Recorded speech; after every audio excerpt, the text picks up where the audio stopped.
ఆదేశాలు జారీ చేశారు.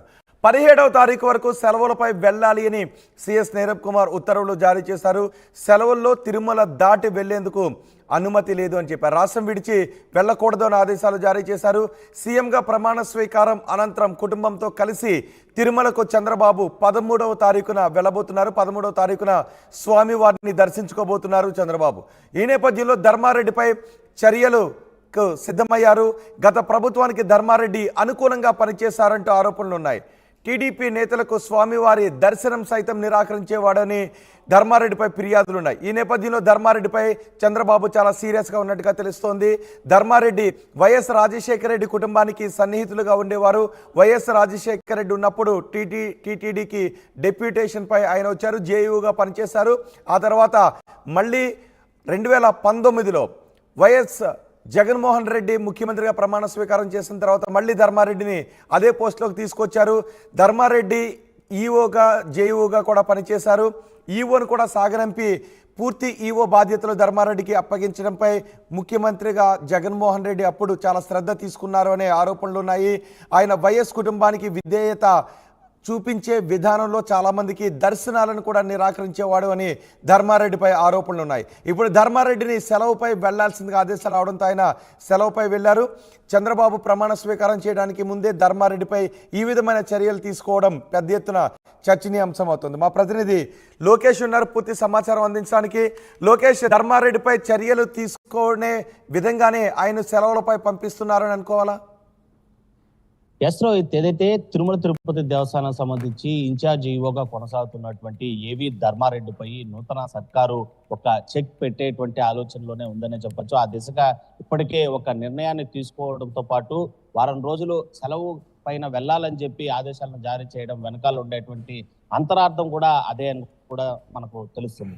నిన్నటి దినాన ఏదైతే నీరబ్ కుమార్ సిఎస్ ఈ ధర్మారెడ్డిని 7 రోజుల పాటు అంటే ఇవాళ నుంచి 17వ తారీఖు వరకు సెలవు పైన వెళ్లాలని చెప్పి ఆదేశాలు జారీ చేయడం, చంద్రబాబు ప్రమాణ స్వీకారము రేపు అంటే 12వ తేదీన ప్రమాణ స్వీకారం అనంతరం 13న తిరుమల పర్యటన ఉండేటువంటి నేపథ్యంలో చంద్రబాబు పర్యటనకు సైతం ఏవి ధర్మారెడ్డిని దూరంగా ఉంచాలని చెప్పి నూతన సర్కార్ నిర్ణయించుకున్నట్టుగా కూడా తెలుస్తుంది. ఏవి ధర్మారెడ్డి మొదటి నుంచి కూడా ఇటు వైఎస్ కుటుంబానికి చాలా సన్నిహితంగా వ్యవహరించడం, వైఎస్ఆర్ ఉండేటప్పుడు కూడా తిరుమలకి జేఈఓగా పోస్టింగ్ తెచ్చుకున్నటువంటి అతను 2 సార్లు జేఈఓగా వైఎస్ పీరియడ్ లోనే కొనసాగినటువంటి పరిస్థితి. అనంతరం తన తనయుడు వైఎస్ జగన్మోహన్ రెడ్డి సీఎం గా ప్రమాణ స్వీకారం చేసిన అనంతరం కూడా తిరిగి తిరుమలకి జేఈఓగా వచ్చినటువంటి ధర్మారెడ్డిని కొనసాగిస్తూనే దాదాపు 3 ఏళ్లు కొనసాగిన అనంతరం ఈఓను కూడా అక్కడి నుంచి తరిమివేసి ఈఓ బాధ్యతలు, అదనపు ఈఓ బాధ్యతలను సైతం ఎత్తనే ఉంచి ఏకచక్రాధిపత్యంగా తిరుమల మొత్తాన్ని అప్పగించడం పైన అప్పట్లోనే టీడీపీ మొత్తం కూడా దుమారం రేపేటువంటి పరిస్థితి ఉంది. తను పూర్తిగా వన్ సైడ్ గా ప్రభుత్వానికి వ్యవహరిస్తున్నాడు అనేదే కాకుండా ఇటు స్వామివారికి సంబంధించినటువంటి నిధులను సైతము ప్రభుత్వానికి మళ్లించేటువంటి పనులను లోపల అంతర్గతంగా చేస్తున్నాడు అనేటువంటి ఆరోపణలు కూడా అప్పుడు టీడీపీ ప్రతిపక్షంలో ఉండేటప్పుడు అనేక సార్లు ఆరోపించినటువంటి పరిస్థితి. మరోవైపు టీడీపీకి సంబంధించినటువంటి ఎక్స్ ఎమ్మెల్యేలు కావచ్చు, అదేవిధంగా ప్రస్తుతంగా గతంలో ఏదైతే ప్రతిపక్షంలో ఉండేటువంటి ఎమ్మెల్యేలు వచ్చినప్పటికీ కూడా వాళ్ళు కూడా స్వామివారి దర్శనం సైతం కల్పించేవారు కాదని, వాళ్ళు లెటర్లు ఇస్తే నిరాకరించేవారు అనేటువంటి ఫిర్యాదులు కూడా చంద్రబాబుకు అనేక సార్లు అందడంతో పాటు ఏదైతే జగన్ అధికారంలోకి రాకముందు జైల్లో ఉండేటప్పుడు వ్యక్తిగతంగా కూడా ఈ ధర్మారెడ్డి అనేటువంటి వ్యక్తి వ్యక్తిగతంగా అనేక సార్లు కలియడంతో పాటు తాను ఇటు ప్రభుత్వం చేపట్టిన తర్వాత వైఎస్ఆర్సీపీ వచ్చిన తర్వాత ఢిల్లీలో ఉన్నటువంటి ప్రాబ్లమ్స్ దగ్గర నుంచి ఢిల్లీ వరకు కూడా లోపాయకార ఒప్పందాలు కావచ్చు లేదా లాబింగ్ కావచ్చు, ప్రతి ఒక్కటి కూడా ధర్మారెడ్డి టీటీడీని అడ్డు పెట్టుకొని చేయించేవాడు అనేసి, అదేవిధంగా జడ్జిలను సైతం ప్రసన్నం చేసుకోవడానికి ఢిల్లీలో చక్రం తిప్పేవాడని, ఇదంతా జగన్మోహన్ రెడ్డి చేస్తున్నటువంటి స్కెచ్. తన కోసము ఒక వ్యక్తిని పూర్తిగా టీటీడీని ఉపయోగించుకొని సమస్యలను మేనేజ్ చేసే విధంగా కూడా ఆ వ్యక్తిని తయారు చేసుకొని దానికోసమే తనని వ్యక్తిగతంగా అక్కడ తిరుమలలో ఉంచుతున్నట్లుగా కూడా పూర్తి స్థాయిలో టీడీపీ ఆరోపణలు జారీ చేస్తున్నటువంటి పరిస్థితి గతం నుంచి చూసాం. అయితే ఇవాళ అధికారంలోకి ధర్మారెడ్డి స్థానంలో ఎవరికి బాధ్యతలు అప్పగించే అవకాశం ఉంది?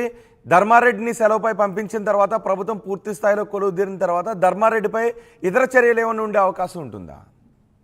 ఖచ్చితంగా. ఏదైతే సీఎం గా చంద్రబాబు ప్రమాణ స్వీకారం అనంతరం మరుసటి రోజునే 13వ తేదీన తిరుమల పర్యటన ఉండేటువంటి నేపథ్యంలోనే తిరుమల తిరుపతి దేవస్థానంలో అత్యున్నత స్థానమైనటువంటి కార్యనిర్వహణాధికారిగా కొనసాగుతున్నటువంటి ధర్మారెడ్డిని ఈ పర్యటనకి దూరంగా ఉంచడమే కాకుండా ఆ స్థాయి అధికారులను కూడా అంటే సెలవు పైన పంపించిన వెంటనే మరో వ్యక్తిని అక్కడ నియామకం చేపట్టడమో ఇన్ఛార్జ్ ఇవ్వడమో జరుగుతుంటుంది. అలాంటిది ఏమీ కూడా లేకుండా తిరుపతి జైవ కొనసాగుతున్నటువంటి వీరబ్రహ్మాన్నే చంద్రబాబు పర్యటన ఏర్పాటు తీసుకునే దిశగా కూడా ఆదేశాలు జారీ చేయడంతో పాటు చంద్రబాబు తిరుమలకు వచ్చిన తర్వాత తిరుమలగా ఉండేటువంటి లోకల్ గా స్థానికులతో కావచ్చు, అదేవిధంగా తిరుపతికి, అదేవిధంగా చిత్తూరు జిల్లా సంబంధించినటువంటి ప్రధానమైనటువంటి నేతల దగ్గర నుంచి కూడా ఇంకా తీసుకోవాల్సినటువంటి ఫిర్యాదులు లోకేష్, ధర్మారెడ్డిపై ఉన్న ఆరోపణలు ఒకసారి చూస్తే ధర్మారెడ్డి కేవలం వైసీపీ నేతలకు మాత్రమే పరిమితికి మించైనా దర్శనాలు కల్పించేవారు. మిగిలిన వాళ్ళు ఎవరైనా రూల్ ప్రకారం దర్శనాలకు వెళ్ళిన వాళ్ళని వేధించేవారు. ఈవెన్ కొంతమంది బీజేపీ నేతల విషయంలో కూడా ఆయన సరిగా ఉండేవారు కాదు దర్శనాల విషయంలో అనే ఆరోపణలు ఉన్నాయి. నిజమేనా?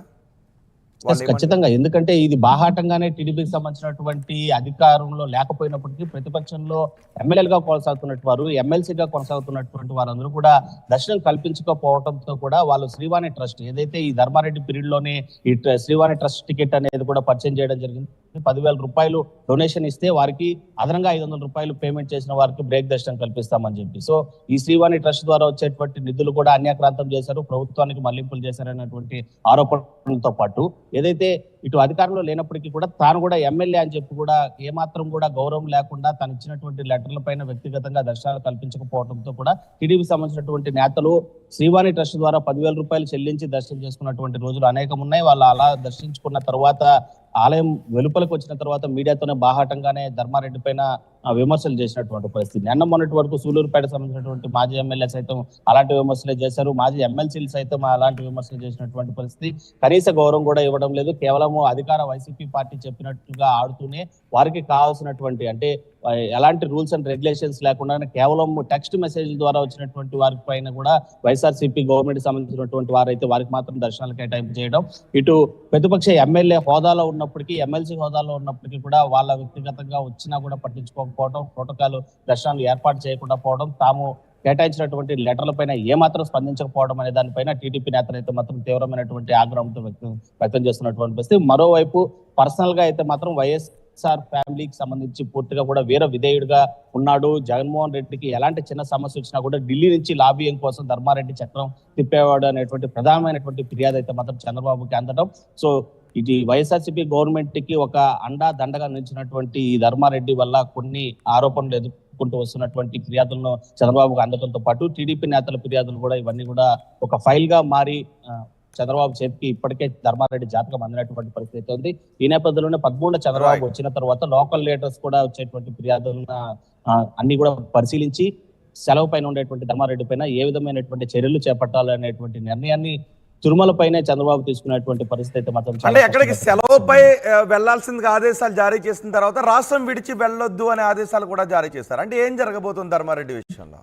ఎస్, ఖచ్చితంగా. ఎందుకంటే అనేక అవినీతి ఆరోపణలు కావచ్చు, ఇలా వన్ సైడ్ గా ప్రభుత్వానికి లాబియిస్ట్ గా పనిచేసినాడు అనేటువంటి ఆరోపణలు అన్నిటి నేపథ్యంలోనే చాలా వరకు అధికారులు ఇటు సెక్రటరియట్ నుంచి సీఎంఓ వరకు కూడా చాలా మంది అధికారులు అందరూ కూడా డిప్యుటేషన్ పైన వచ్చినటువంటి అధికారులు గత ప్రభుత్వానికి లాబియిస్టులుగా వ్యక్తిగతంగా పూర్తిగా వీర విధేయంగా పనిచేశారనేటువంటి నేపథ్యంలోనే అందరికీ కూడా పాస్పోర్ట్లు ఉంటాయి, వాళ్ళ దేశం విడిచి వెళ్ళిపోయేటువంటి పరిస్థితులు ఉంటాయి. వాళ్ళు చేసినటువంటి అక్రమాలు, అవినీతులు లేదా వన్ సైడ్ గా చేసినటువంటి తీరు, రూల్స్ అండ్ రెగ్యులేషన్స్ కి అగేనిస్ట్ గా చేసినటువంటి పనులు అన్ని కూడా తిరగదోలేటువంటి పనిలో నూతన సర్కార్ ఇప్పటికే కూడా పని ప్రారంభించినటువంటి పరిస్థితి ఉంది. ఆ ఫైల్ అన్నింటినీ కూడా ఎక్కడ కూడా బయటికి వెళ్ళనీయకుండా చూసుకోవాలని చెప్పి ఆదేశాలు జారీ చేసినటువంటి నేపథ్యంలోనే ఒక్కసారిగా ఈ అధికారులు కూడా భయాందోళనలో ఉన్నారు. సో విదేశాలకు వెళ్లకుండా ఈ సెలవు పైన కేవలం తిరుపతి విడిచి వెళ్ళొచ్చు, రాష్ట్రం విడిచి వెళ్ళడానికి వీల్లేదు, విదేశాలకు వెళ్ళడానికి అసలే వీల్లేదు అని చెప్పి కూడా కొన్ని నిబంధనలతో కూడినటువంటి సెలవును మాత్రమే ధర్మారెడ్డిని ప్రకటించినటువంటి పరిస్థితి. 13 తర్వాత తిరుమల పర్యటన అనంతరం కూడా అతని పైన సీరియస్ యాక్షన్ అయితే మాత్రం ఉండబోతుందని మనకు అందుతున్నటువంటి సమాచారం. రైట్ లోకేష్, టీటీడీఓ ధర్మారెడ్డిపై ప్రభుత్వం సీరియస్ అయింది. వారం పాటు సెలవుల్లో వెళ్ళాలి అని ఆదేశాలు జారీ చేశారు. సిఎస్ ఆదేశాలతో 17 వరకు ఆయన సెలవులపై వెళుతూ ఉన్నారు. సెలవుల్లో తిరుమల దాటి వెళ్లేందుకు మాత్రమే అనుమతి ఉంది, రాష్ట్రం విడిచి వెళ్లకూడదు అని ఆదేశాలు జారీ చేశారు. సీఎంగా ప్రమాణ స్వీకారం అనంతరం కుటుంబంతో కలిసి చంద్రబాబు తిరుమలకు వెళుతూ ఉన్నారు. 13న స్వామివారిని చంద్రబాబు దర్శించుకోబోతున్నారు. ఈ నేపథ్యంలో ధర్మారెడ్డిపై చర్యలకు సిద్ధమైంది ప్రభుత్వం. సిఎస్ ఆదేశాలు జారీ చేశారు. చంద్రబాబు పర్యటన బాధ్యతలను ధర్మారెడ్డి చూడటం లేదు, ఇప్పుడు చూసే అవకాశం లేదు. ఆయన సెలవుపై వెళ్లాల్సిందిగా ఆదేశాలు జారీ చేయడంతో గత ప్రభుత్వానికి ధర్మారెడ్డి అనుకూలంగా పనిచేశాడంటూ ఆరోపణలు ఉన్నాయి. టీడీపీ నేతలకు స్వామివారి దర్శనాన్ని సైతం నిరాకరించేవాడని ధర్మారెడ్డిపై ఫిర్యాదులు ఉన్నాయి.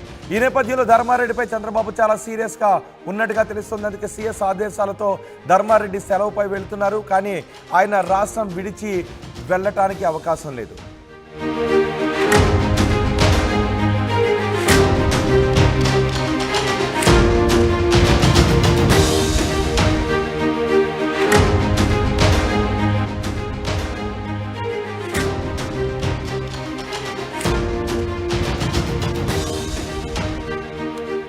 బ్రేకింగ్ న్యూస్, టీటీడీకి సంబంధించి బ్రేకింగ్ న్యూస్. టీటీడీ ఈఓ ధర్మారెడ్డిపై ప్రభుత్వం సీరియస్ అవుతోంది.